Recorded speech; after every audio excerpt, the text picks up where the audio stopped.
Welcome to another episode of Chasing the Beast. I'm your host, Chuck, and tonight I've got a very good guest on the show, very close and dear friend of mine, Miss Mary Fabian. I want to welcome her to the show. Mary, how are you doing tonight? I'm doing great, Chuck. How are you doing? I'm doing good. Well, Mary, I like to start out the show by asking you what actually got you interested into the subject matter that we're going to be discussing tonight. Well, it probably started back in the late 60s. I had a possible, I would say probable, Bigfoot sighting back whenever I was a preteen. I used to go on walks a lot by myself. We lived on a farm, and I would take off and hike along the gas line, and I saw a huge figure come out of a wood line and cross the gas line, and he paused and stared at me for a few seconds and then went on.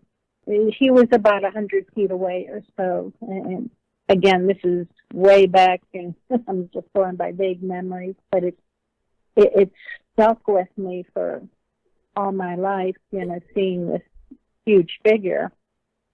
And so my interest has always been there, but I really did nothing about it until other events started happening whenever I lived in Beaver County, Pennsylvania. I remarried and moved to Beaver County, moved in with my husband, and there were some strange events that were happening around the house. A banging on my bedroom wall in the middle of the night, and garbled voice on the other side of the wall would go, and it was weird. And yeah, I thought, at that time, I thought it was, it's the ghost of the guy that used to live there. Okay. So that was my perspective of it at the time. Right. But then I found footprints, I heard vocals, and, different things were going on that, I was able to put it together by talking with friends and getting together with a local group of researchers, Center for Unexplained Events, Brian Seach's group. They're a great group, and great group of friends. And after that, it kind of took off. I jumped into it with both feet, and I wanted to learn more. And I started my own group. Mainly because I just wanted to learn more about, has anyone else in my area seen them? Yeah, so it's really taken off from there. And since that point in time, I saw the one that was coming around the house, and he would come by like every 3 weeks or so, banging on the wall, staring in the window. I saw him peeking up over the wall behind my house, but he was silhouetted by the setting sun, so I really couldn't see any facial features on him. Right. And let me think. After that, I saw one just over the state line in Ohio. He was crossing a lane. He was a really big guy. He was about 11 foot tall, monstrously huge. And one here, we moved from Beaver County over to Lawrence County, and I saw one across from my house walking along the wood line. And then about a year ago, saw the last one. He was in Oklahoma, and I think that was the one that both you and I saw at the same time. Yes, ma'am. Well, talking to some of the people in Pennsylvania in your area, did you find that people were having sightings and encounters as well? Yeah. In my local area, I did find a couple other people who were reporting sightings. vocals, finding footprints, and I investigated a couple of those, and I found a pretty good area where I think that they're hiding out in old coal mines along the Beaver River. And then most recently, people approach me, they call, email, or message me on Facebook, wanting me to investigate something, if they've heard something. As a matter of fact, back in, it was October of last year, I was shopping at a local grocery store, and this man approached me. He saw the stickers on my truck for Pennsylvania Bigfoot Project, my organization. And he told me about a vocal that he had heard a year previously in 2017. And he was talking to me about it, and I said, okay, I'll come over and I'll investigate that and see what's going on, if it's, something in the area. And so I did a little bit digging before I even went over, and I found out that there have been a couple other reports in his immediate area. Mm. So that told me quite a bit. Right. He's in a good area there. So I went up with another member of my group, George Workman, and we checked out the state game land. We checked out the state game land and I found a footprint in the mud. That's one reason why I love the mud. It makes it so easy to find the prints. Sure. But it's an excellent area, all over western Pennsylvania, over into eastern Ohio, Columbiana County, Mahoning County, all the way down. I've gone down into Salt Fork State Park area, had some experiences down there. We've got a pretty rich area, a lot of farmland, deep woods, deep river valleys, gullies, and hollers. Mm-hmm. I know that Pennsylvania has a lot of stuff like that going on, and lots of UFO sightings too, I think, if I'm not mistaken. And that's correct. And so I just wonder if a lot of that has to do with the historical value of the state. And the same thing for here in Oklahoma. We had the pleasure of you coming to Oklahoma last year, and we have a lot of historical stuff based upon Native American tribes and stuff like that. So I'm just wondering if that kind of coincides with the historical value of the state. It's very possible. The natives in the area, the Seneca tribe, the Iroquois, the offhand, I'm blanking out on the other tribes that are native to the area, but there are historical references and names of Bigfoot in their language, one meaning cannibal. Right. And there's goodness, so many cryptid sightings, around here. There's a lot of reports of thunderbirds, Mothman, and of course UFOs, Dogman. As a matter of fact, I'm planning a investigation next week in a possible Dogman report. So that'll be upcoming.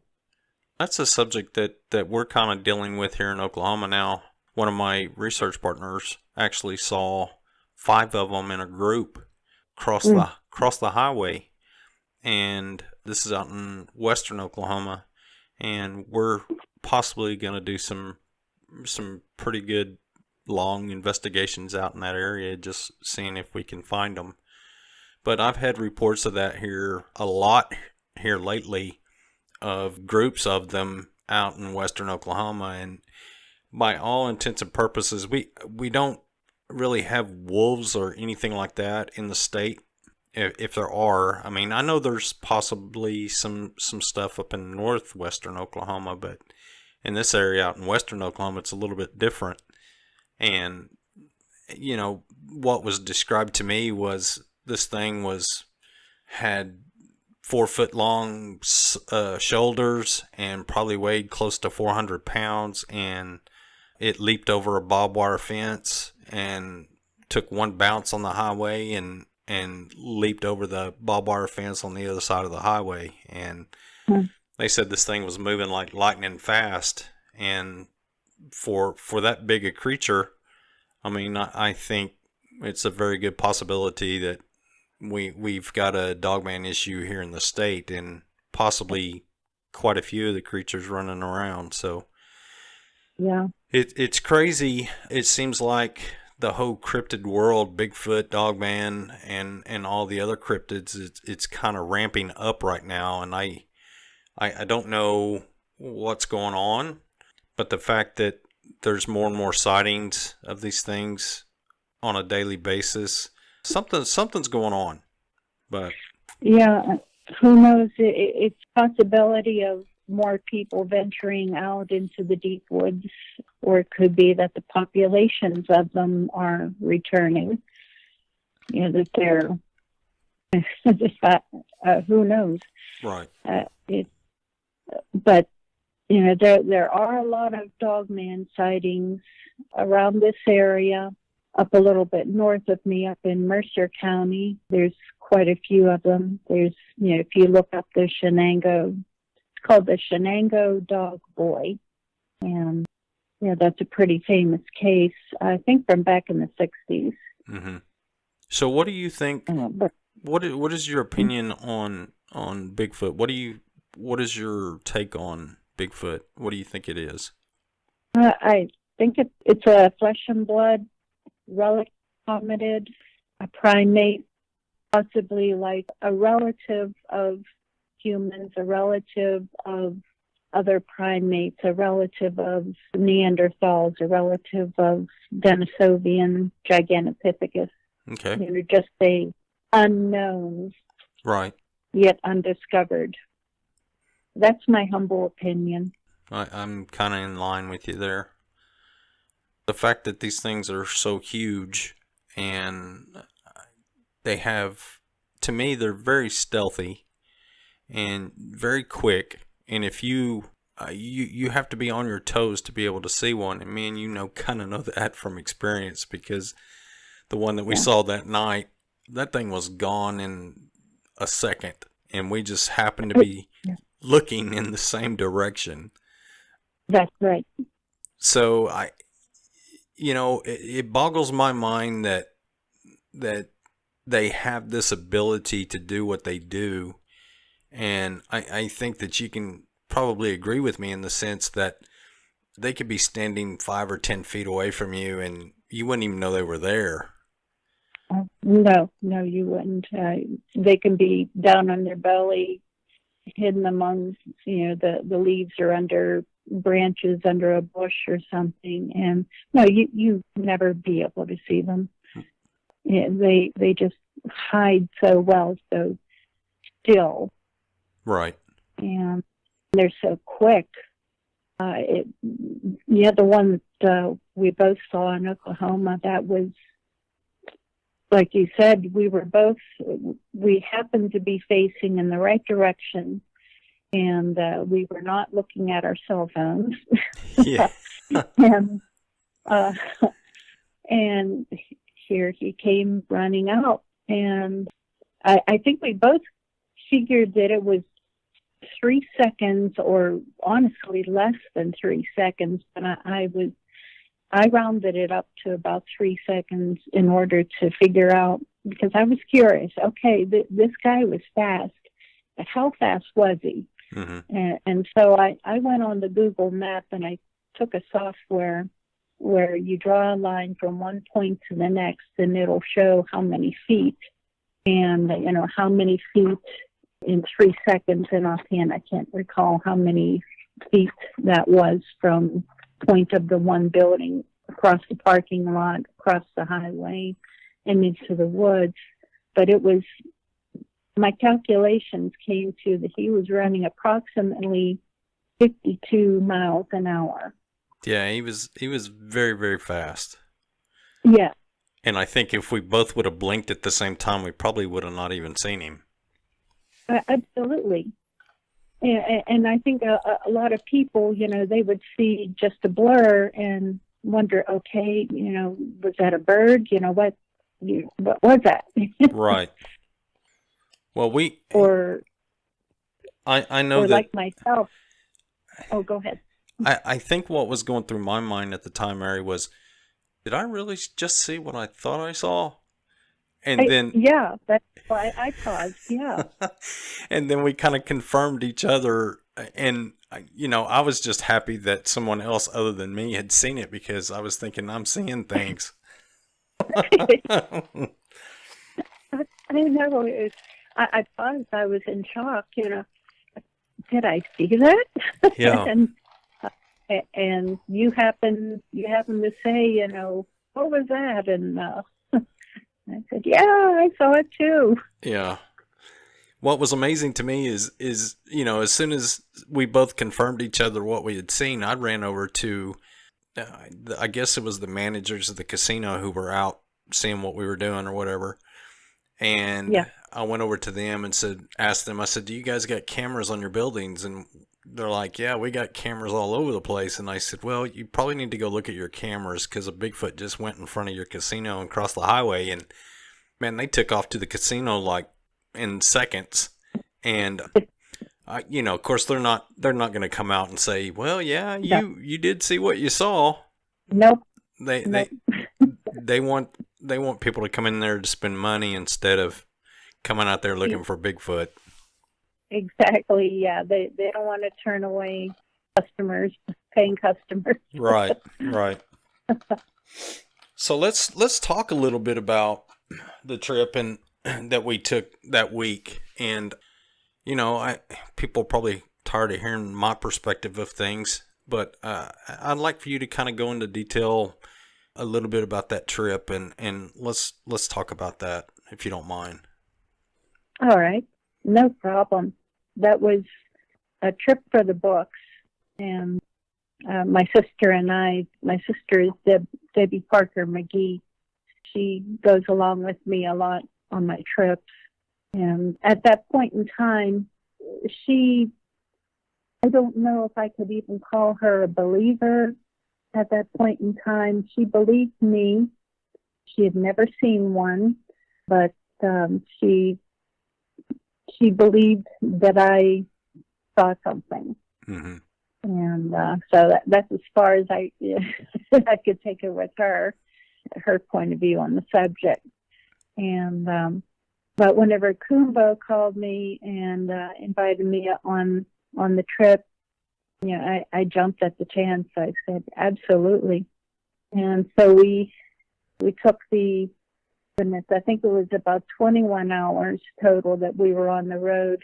We took a couple 1.5 hour naps in parking lots on the way and got there and crashed the first night. But then we came up to the campground and saw everyone, and it was just wonderful to see Kumbo again. He's a good friend. Right. And finally to meet yourself, Dave Counts, Valerie Guici, and goodness, so many others. Mm-hmm. That in person, it was great. But the campground itself, that was, it turned out that there was apparently some activity in the gully below, that something was passing through there. I think either the first or second night before we left, I can't recall which one it was, but my tradition is to bring along some seafood chowder, homemade seafood chowder, to feed everyone. And so I made up a pot of that. And as I'm making it on the campfire, I'm kind of waving the fumes out over the gully. And lo and behold, I heard something bipedal kind of walking up. You were ringing the dinner bell. I was, and that was deliberate. Right. I honestly don't know. I didn't hear anyone saying if they had any activity themselves at the campground while you were there, but that was my experience there at the campground itself. But from there, I think my sister and I we rode along with yourself and Dave a couple times to different spots, and with a couple of ladies from Missouri, and my dog's standing beside me whining. She wants attention. And we went to different sites. Kumbo apparently had mapped out some good spots ahead of time, and we hit them up. I know one spot was along the creek, and we found some footprints and some knuckle prints also, along with a bunch of tree breaks back in there. That was at the sandbar, I think, wasn't it? Yeah. Yeah. Yes, it was. It was along the sandbar. And we went back that night to the same area because we found all that stuff, and we had some pretty interesting experiences at that particular location. Yeah, that's right. We returned that night, and as we came down the hill into that valley, I think our headlights picked up. I heard a deer running across. They were being chased by something, and so we stopped at the bottom and pulled around, so we're all pointing back out again for a swift egress. And I think the few that had night vision looked out, and they said there was eye shine out in the field that possibly could have been a few Bigfoot on a hunt that night. And we all pretty much stayed pretty close to the trucks. Mm-hmm. And I think that go ahead. Kumbo said that he was getting hit by infrasound. Mm-hmm. That must have been Bigfoot out there that they didn't want us there. We were interrupting their hunt. But no, we left from there, and goodness, the whole thing was a blur because we hit up so many places. We would hop from one place to the other, and is something here? Nope. Move on to the next. But we hit up so many areas where there was something. We would find eye shine. We would hear vocals. I think in that valley also, I think I recall someone saying that they heard a vocal. Yeah. And I think, if I remember correctly, I think Kumbo made a couple calls there, and we actually heard, or someone heard, footsteps down by the creek, and so we kind of assumed that they were trying to flank us from three different directions. And, you're right. After a little while, we decided it'd probably be best if we just leave. Yeah, because I think our trucks were we were out along the lane going down, but then there was some deep grass on the one side of the truck, of all our trucks, and I think Kumbo was afraid of something creeping up on us from that side also, because we were, it would have been from three sides, so they could have come in on us. Yeah. So, we all decided time to head out. Let's talk about, or I'll let you talk about what happened the night that was probably pretty memorable, especially to Debbie. Oh, that's right. Yeah. She, like I said, Debbie was a sort of believer, skeptical believer. But every time we go on these trips, all she does is, she takes her cell phone out and plays on her phone, texting or playing Words with Friends or something. I don't know what she does on there, but I kept hollering at her. I said, if you want to see a Bigfoot, you got to get your head up out of your phone and look, be aware of what's around you. Just keep looking. And, I think that night it finally sunk in. She got sick of me telling her. And she said, okay, I'm not going to look at my phone. I'm going to put it down. So we had a pretty active night that night to begin with. You guys had seen 3 or 4 of them. Mm-hmm. Kumbo saw one about 30 feet away on his thermal. And you guys saw a couple standing up at the top of the road. I think by the time the activity had quieted down a bit, we decided to head out. And so we went up, turned around, and we were heading back out again when the headlights swept across this tree along the side of the road. And Debbie, she was quiet. Mm-hmm. We were heading up the road, and she said, I think I saw something. And I immediately knew by a tone of her voice, that something happened. She saw something. Yeah. And I said, okay, what'd you see, Debbie? And she said, something fuzzy. And she was in shock, I think. She couldn't get words out. She couldn't comprehend what she had seen. And so it took a little time to find out, okay, did she have a sighting? So, we let you know. We were in the truck with you and Dave. And I gave her a little bit of hard time because I said, oh, Debbie, come on. You didn't see nothing. And I remember very, very, it's very, very clear to me because you looked over at me and said, my sister doesn't lie. And so I knew right then that she had seen something. Yeah. Yeah, she was in shock. And so you got on the phone with Kumbo and let him know. We all stopped, turned around, and we went back to find the tree. And she was getting more and more upset because we couldn't find the tree. I guess we had gone a little bit further than what she thought, and we finally found it. And she said, "Yes, that's it, but he's not there." Yeah, and she was mad because he wasn't there.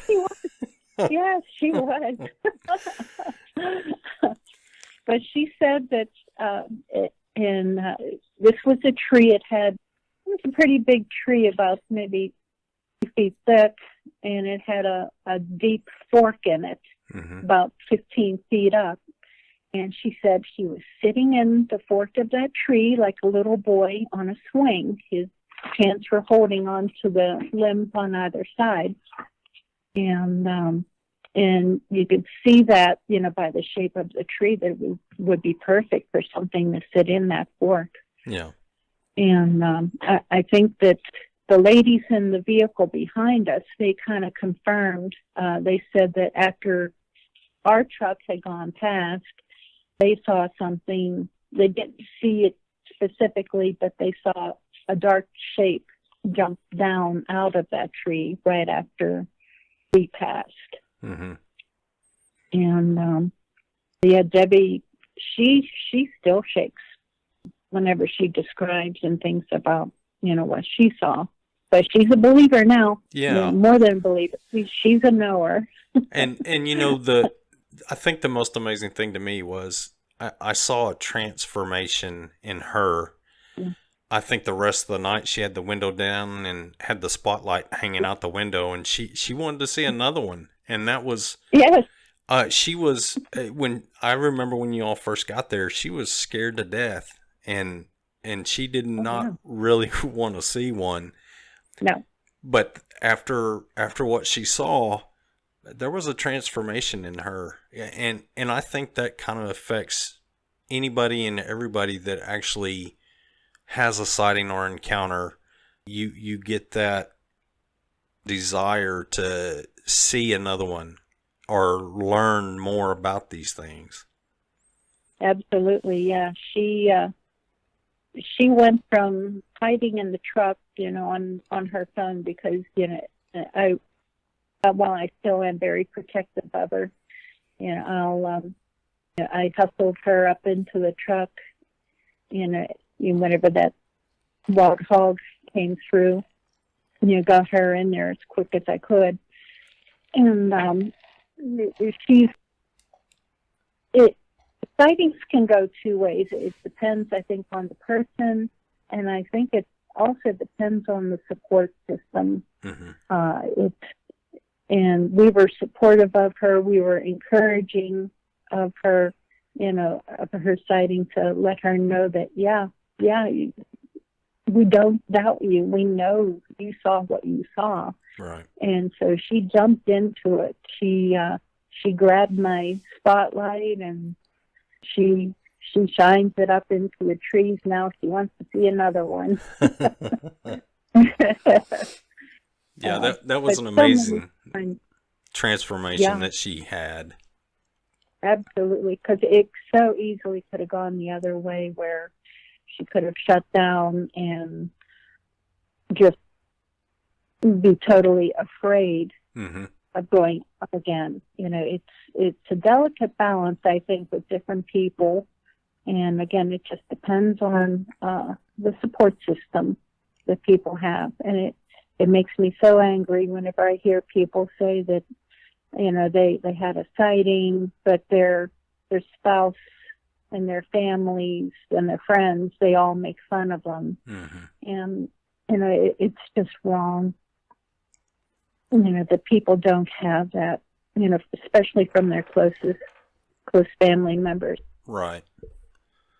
I think you sent me pictures of your truck and everything, and I saw the stickers that you have in your truck. And has that helped you get reportings and sightings, do you think?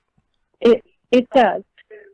Yeah, I've got the magnets on the side of my truck. I've got two huge magnets on the side of my truck with my organization logo, Pennsylvania Bigfoot Project, along with the smaller one on my tailgate. And I'll go out. I'll go shopping, stop at the gas station, and sometimes I get weird looks. Mm-hmm. People walk by shaking their heads, and hey, that's okay, no problem. But other people will come up and they'll say something. Sometimes they'll, ask questions, or else they'll say, I saw something too. So I'll get sighting reports. I'll hand out my business card, let them know to contact me with more details on it, to join the Facebook group. Mm-hmm. Sometimes, a lot of times, my husband will borrow my truck, and he gets a lot. In fact, he gets more reports than I do. And he's never seen one.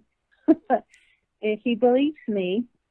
He's very supportive of me, which is wonderful. That is good. And he happens to get, more reports. I think that men feel more comfortable approaching another man, I think. Yeah. Rather than, a woman.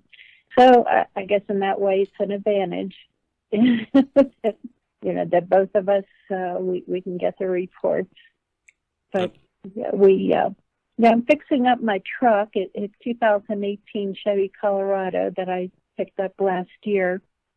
And I deliberately got the long bed on it because I knew that I wanted to fix it up with a cap to be able to sleep in it, use it as a base camp, basically, so I could charge up my equipment inside, have like a little mini office in there. Nice. Whenever I'm out camping. Yeah, eventually, I just got a cap on a couple weeks ago. Went out camping on my first trip of the year, and my first camp out in the truck, in the bed of the truck. Just a couple night before last, I went out to Ohio and found a fairly good spot, but it was a little bit too busy. It wasn't as private as what I had hoped for. So I left there and went to another site that was a lot more private. I really wasn't expecting to have any activity, and I didn't. It was more of a test run, basically, for, to see, okay, how is this going to work out? Sleeping in the back, because I put my cot back there.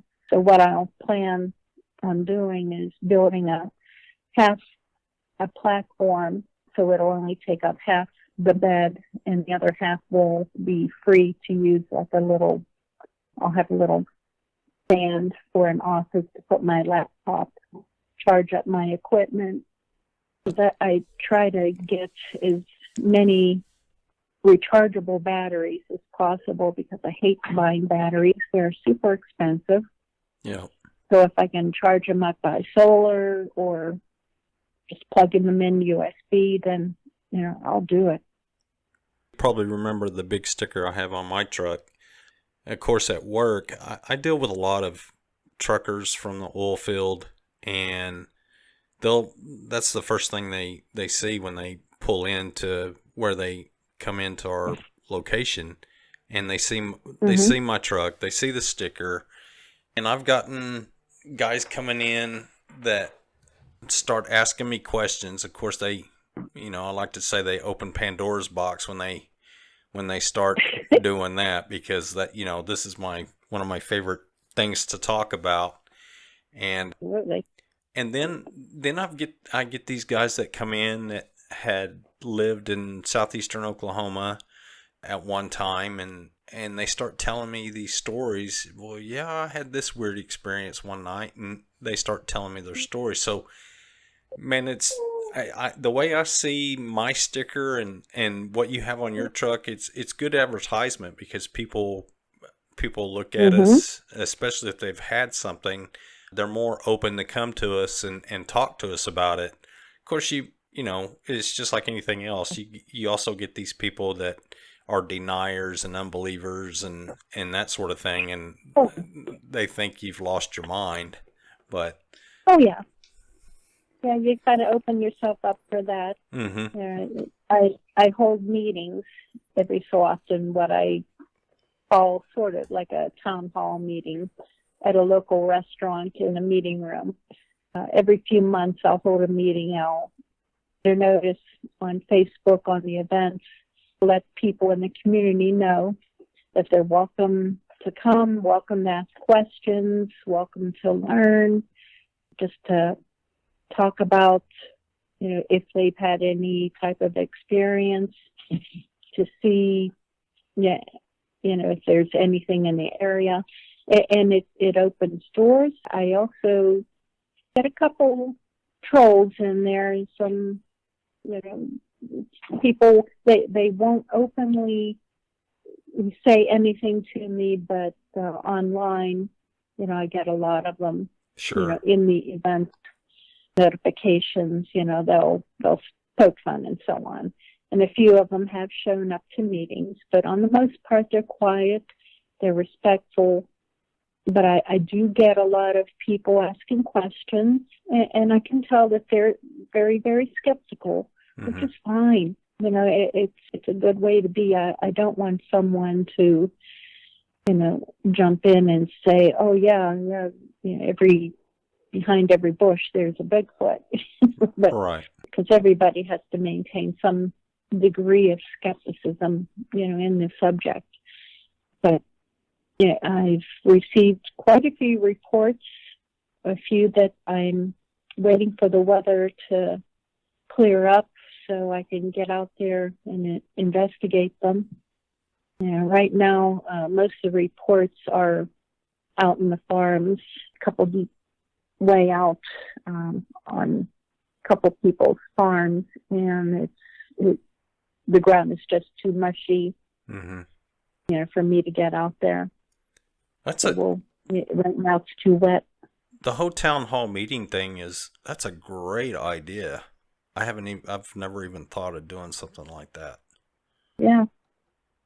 I was nervous about doing it at first, but I had been invited to speak at a couple other places, and I was extremely hesitant to do it because, God, I remember back in school, standing in front of a classroom, doing a talk and just standing there mumbling, my face all beet red, and just, okay, let's over and done with, talk as mumble as fast as I can and get out of here. Right. Surprisingly, this is a subject, like yourself, this is a subject that I love. I've jumped into, with both feet happily. And, I'm retired from my job, so I have the time. I just qualified for Social Security, so hey, I've got a little bit of income along with my pension from my job. So, hey, I'm free. And my husband is extremely, like I said before, extremely supportive. I'll take off on these trips. He's fine. Unfortunately, he's not free to come along with me yet. He's still working. But eventually he plans on doing it. He'll be retiring probably in another year or so. I said, you got to come along with me. He said, okay. That's awesome. Maybe he can get his first encounter. I certainly hope so. Because he works as a heavy construction, heavy equipment operator. And he's out a lot of times on the Marcellus Shell jobs, way out in the country. And I told him, whenever you're out there, you're usually the first one on the job. You get there, 4:00 in the morning, and all you do is nap until everybody else comes in. I said, keep aware, is there something walking around? But he's a city boy. He's never even seen the deer that we have on our property here. Well, maybe you can change him a little, going out and taking him out in the woods.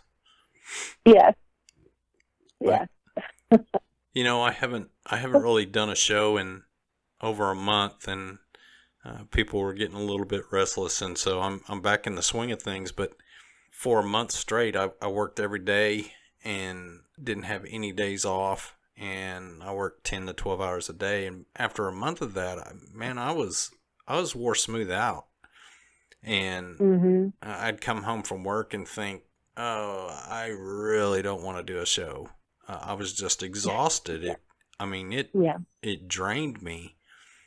And so I finally got some days off, and I took my son. We went down to Hanobi and spent 3 days down there and found some tracks, casted some tracks, heard a wood knock down there.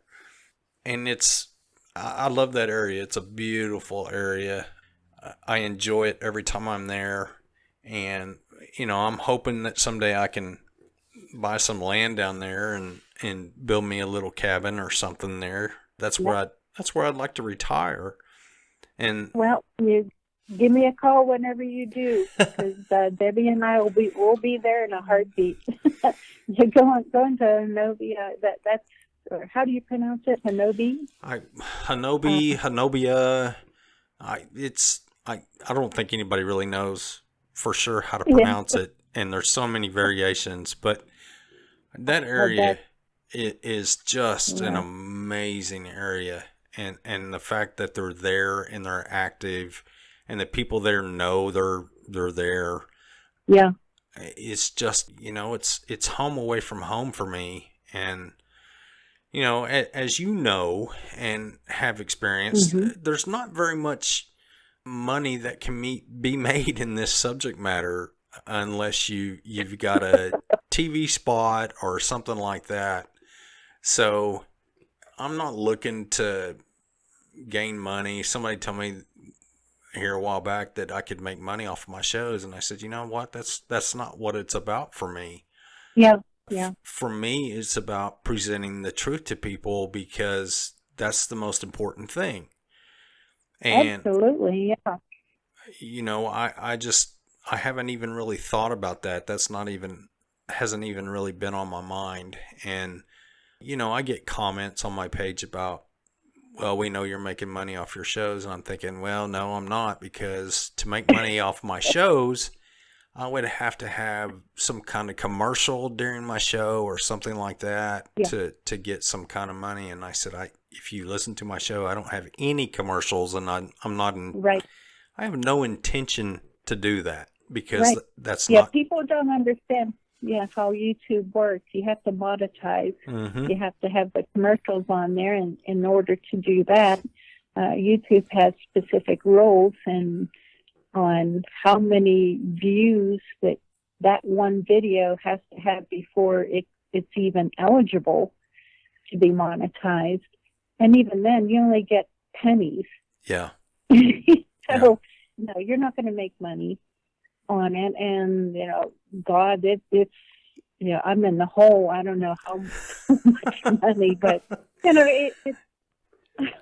it's out of love, oh man, it keeps me off the streets. Right. Keeps me out of trouble.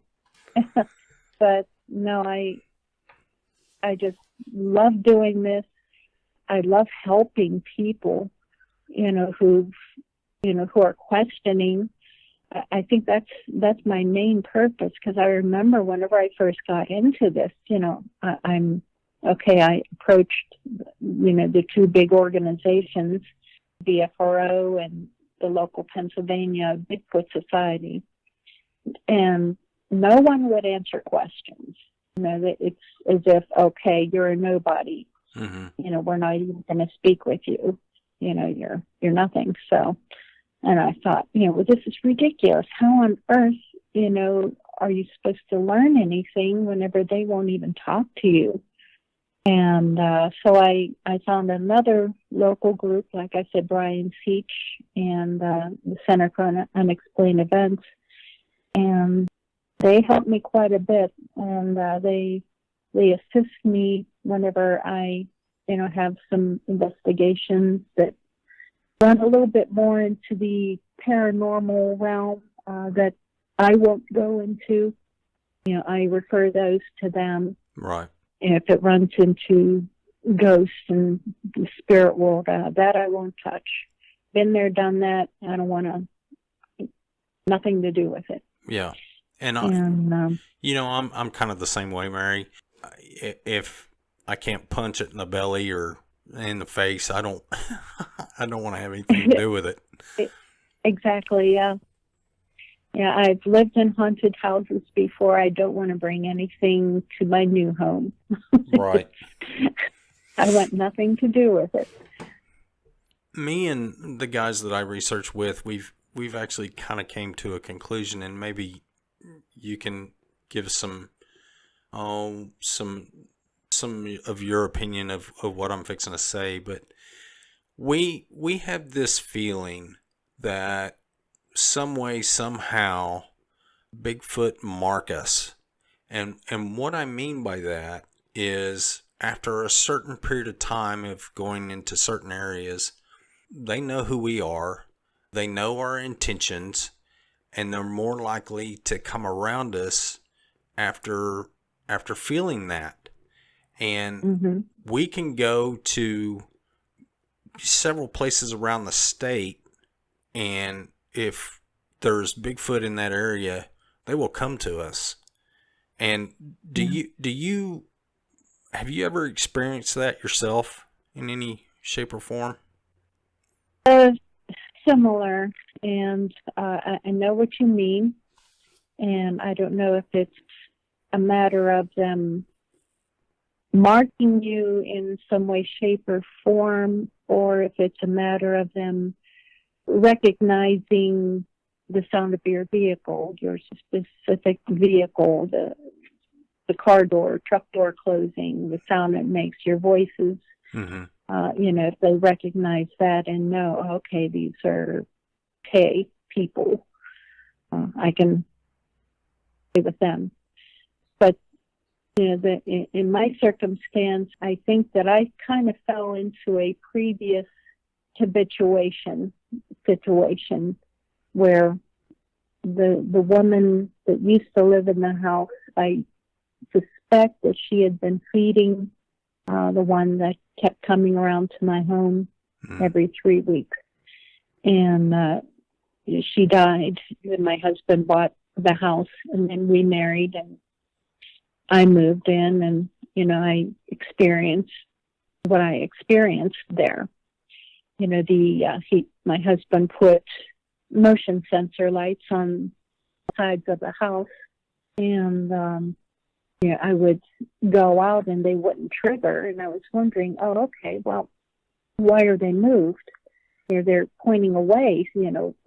We lived in a low ranch house, so something 7 or 8 foot tall would have no problem reaching it and nudging the light over so it wouldn't trigger.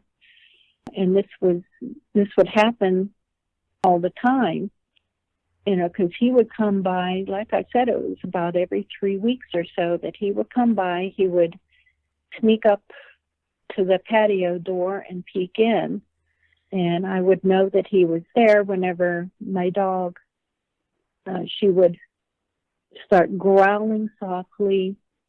She would be laying up by that door, but she would slowly back away, her tail tucked underneath her, and she would just back up all the way till she was shaking, up against my legs, and just softly whining, softly growling. Mm-hmm.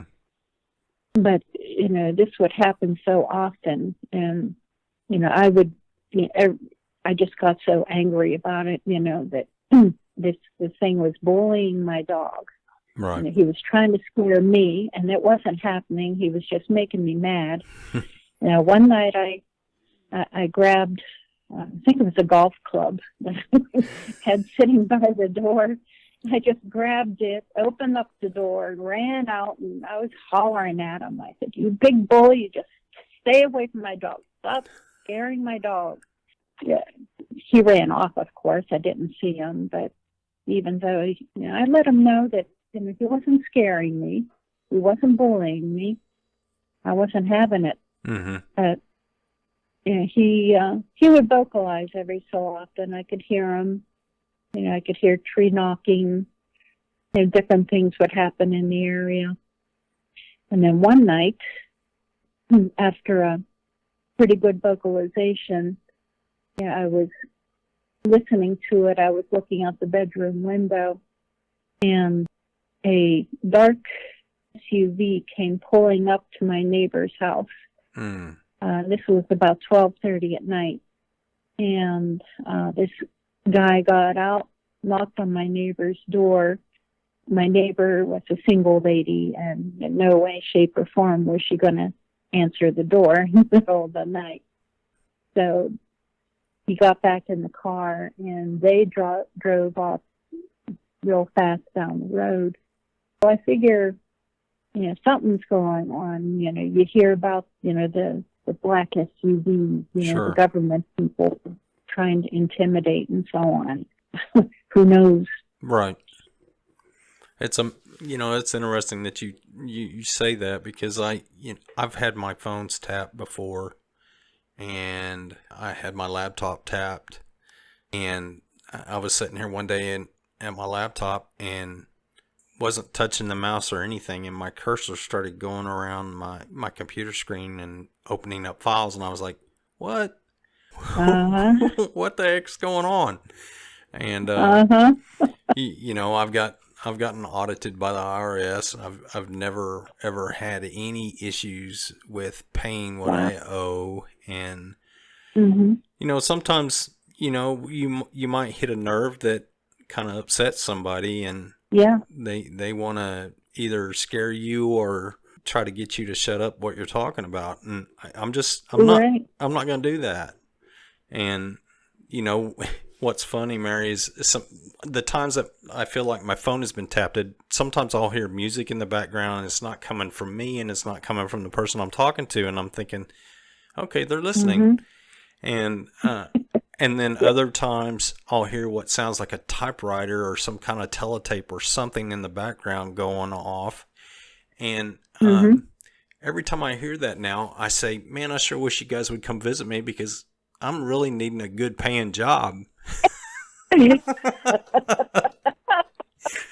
But so far, no visitors. So I don't think they're No, gonna offer me anything. So no job offers.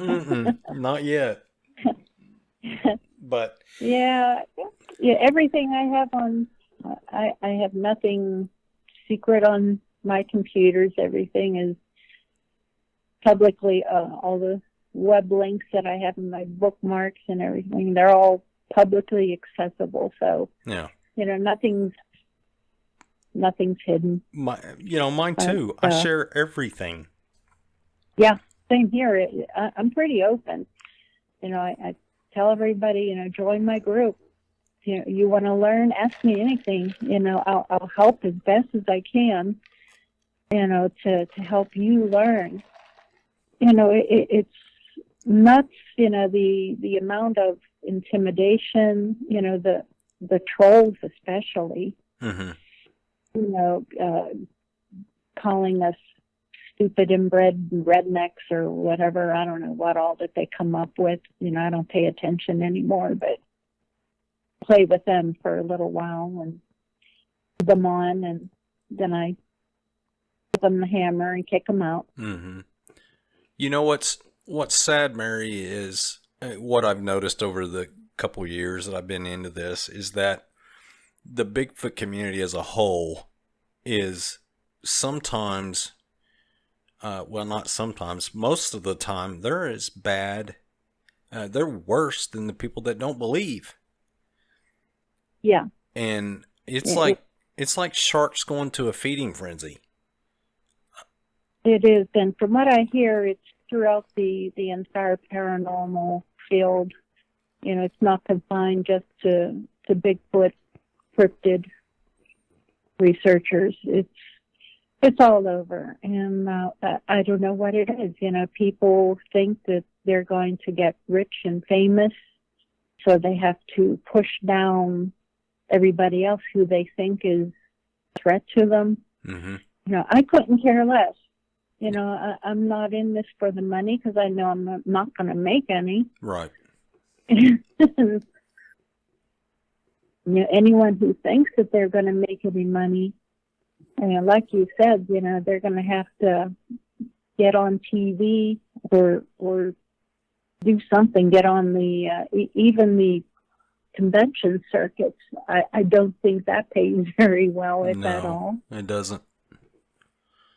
And I kind of have this feeling, Mary, that one thing that I've wanted to do over all this time is to unify myself with other groups, with other people, and I think the only way that we're ever going to get anywhere, and I don't know if we'll ever get to this point, but I have contacts all over the world that I talk to. And I think the only way that we're going to get somewhere with this topic is for all of us to come together and just throw all of our evidence on the table and say, this is what we got. And let's talk about it. Let's discuss it. I don't care if it's somebody, and this is kind of derogatory, but I don't care if it's woo people that come in and join up with us as well, because I think there's something to learn from everybody. Absolutely, yeah. Whether you believe what they're saying or whether you don't. And there's still something applicable about what they're saying. Exactly. No matter what.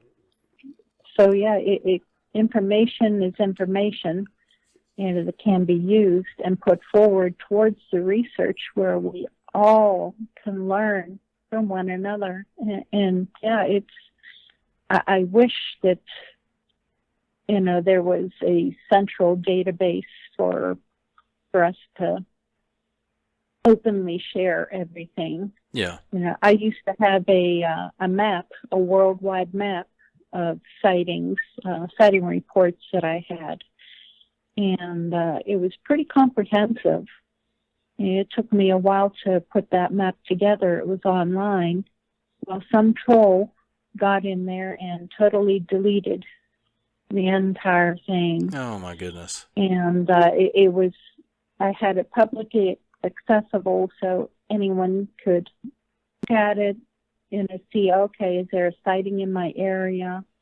So they, and these were all reports that were not on, the BFRO Right. database or the big organizations' databases. These were reports that I had gleaned, from other sources, from reports that I myself had taken, or speaking with other people.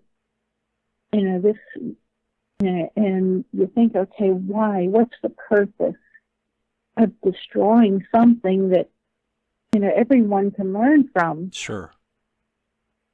Yeah, that's just another example of somebody's ego or somebody.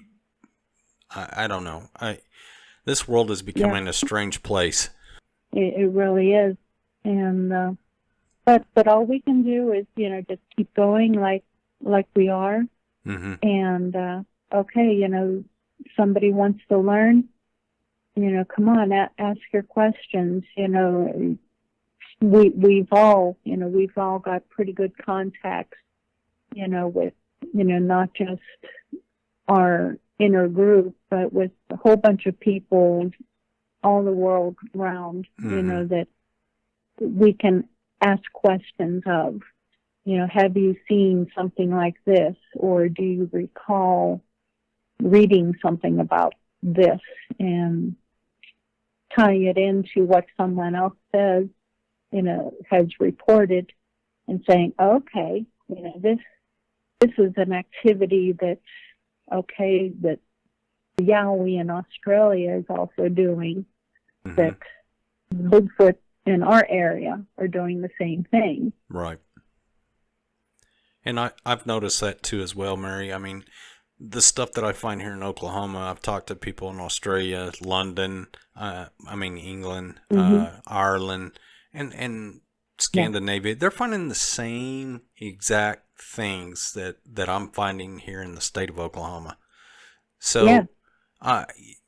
there's definitely, this isn't a world. I mean, this isn't a North American issue. It's a worldwide issue.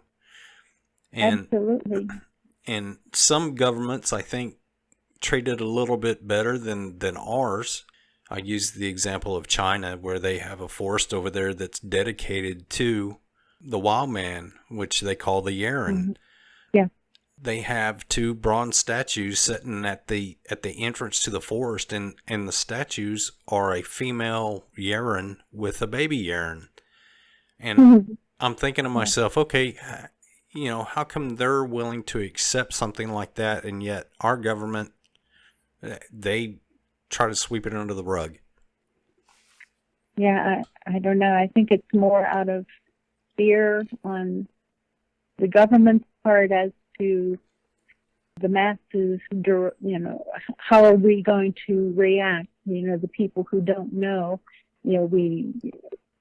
nobody's going to go to the national parks anymore out of fear. Or, okay, what if it's discovered that they do hold human DNA, which has been reported?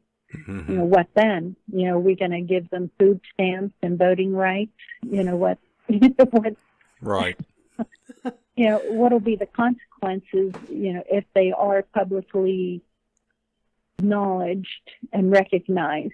Right. And for myself, I am not actively doing this in order to get them recognized. Right. I honestly could not care less if the government acknowledges them. For me, and I've told other people this, I'm pretty selfish. I just want to learn more. I want to have fun while I'm learning, which I doggone am. I'm having a lot of fun. Yeah, me too. And I'm meeting a heck of a lot of great people. And, if it happens, it happens. Who knows? But I honestly could not care less if they are Mm-hmm. recognized. Well, Mary, let me ask you this: are you getting any reports or sightings of these things coming into towns and suburbs or anything like that? Yeah, Okay. yeah. Yeah, I live about 40 miles north of the city of Pittsburgh, Pennsylvania, Mm-hmm.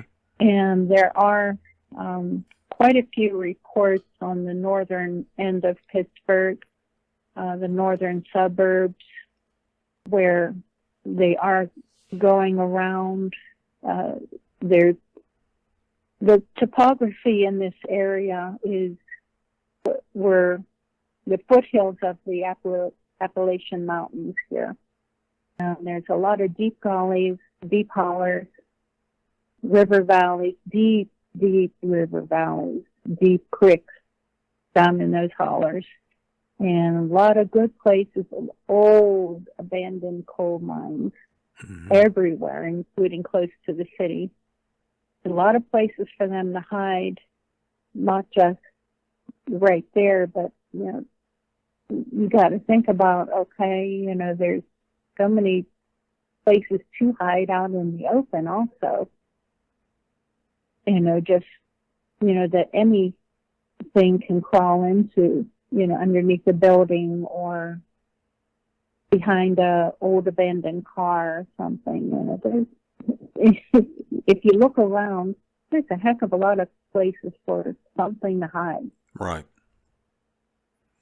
Well, I'm getting more and more reports of that, and my group and I actually went to a town in northwest Oklahoma because I had a lady call me, and she said they're around my house and I want them gone.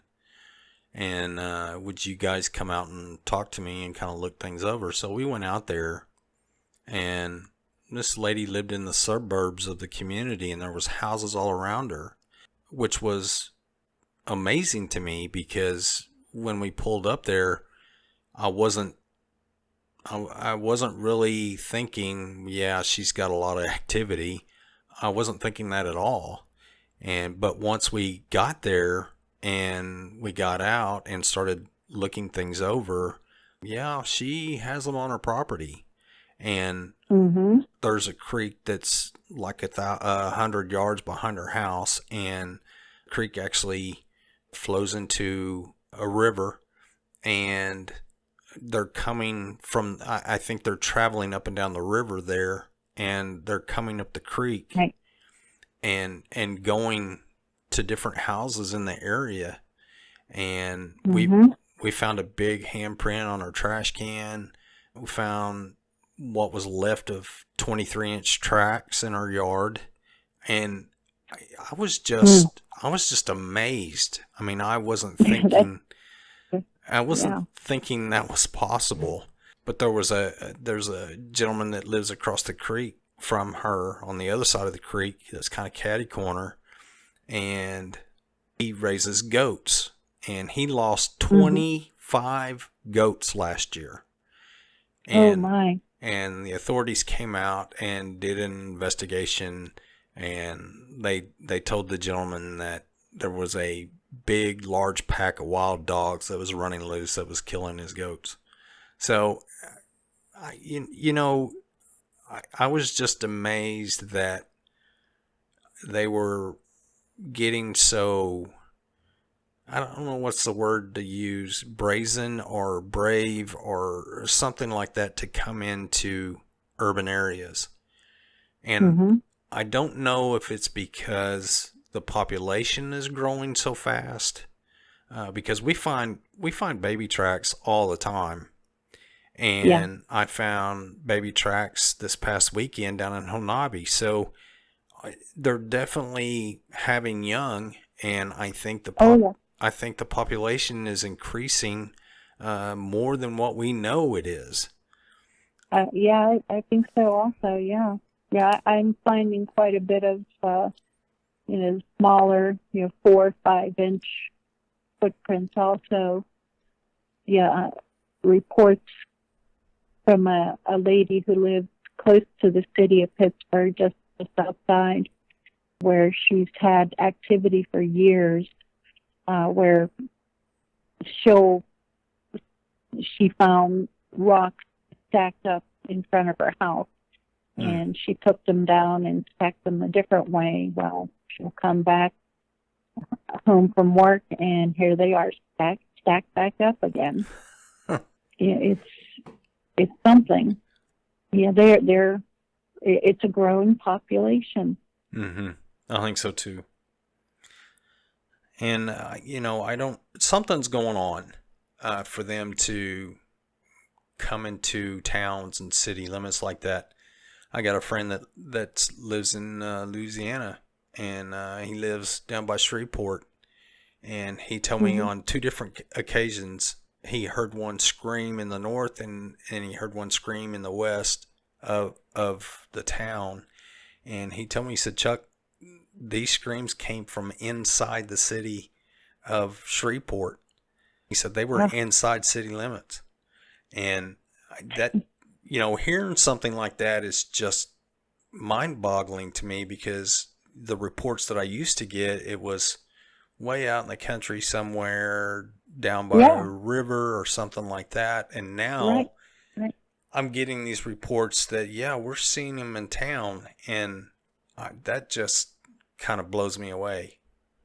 Yeah, I know you, but then you got to think, okay, what's there that they need, and think of all the food that we throw away, all the food in dumpsters, restaurants, our own trash. It's a Bigfoot buffet. Sure. It's plenty of food for them, that we're throwing away. It's easy pickings. They can come right on in, and I don't think there's entire troops living in city limits.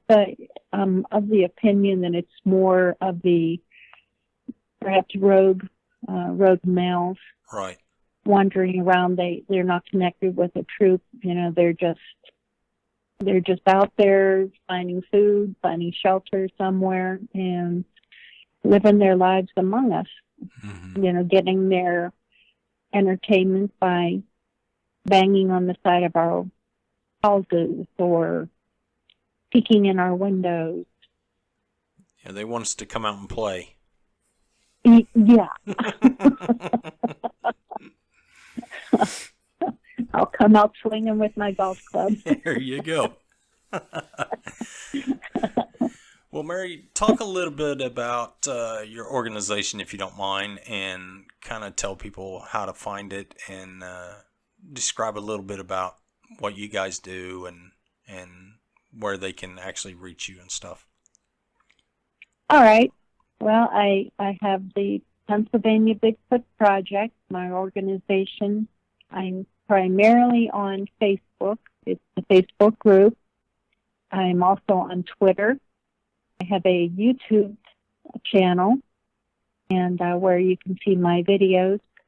I'm a little bit behind, but I'll have some more videos to load up probably in the next few months.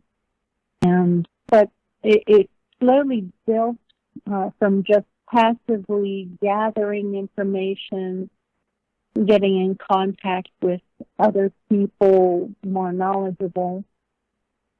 But it slowly grew into a team. I've built a team of active researchers. There's myself, Sister Debbie, Marie Staybrook up in Ontario, Canada, Monica Barrett out in Ohio, Amy Boo out in Ohio, and our newest researcher, George Workman. He's in Pennsylvania. We will get reports, and it won't be all of us as a team going out, but it'll be a few of us who can get together and we'll go out and research different reports. Last winter, we had received a report up in the Allegheny National Forest in northern Pennsylvania of a couple Bigfoot sightings. It's a very active area up there, very, very active, well known. This lady had reported activity around her property.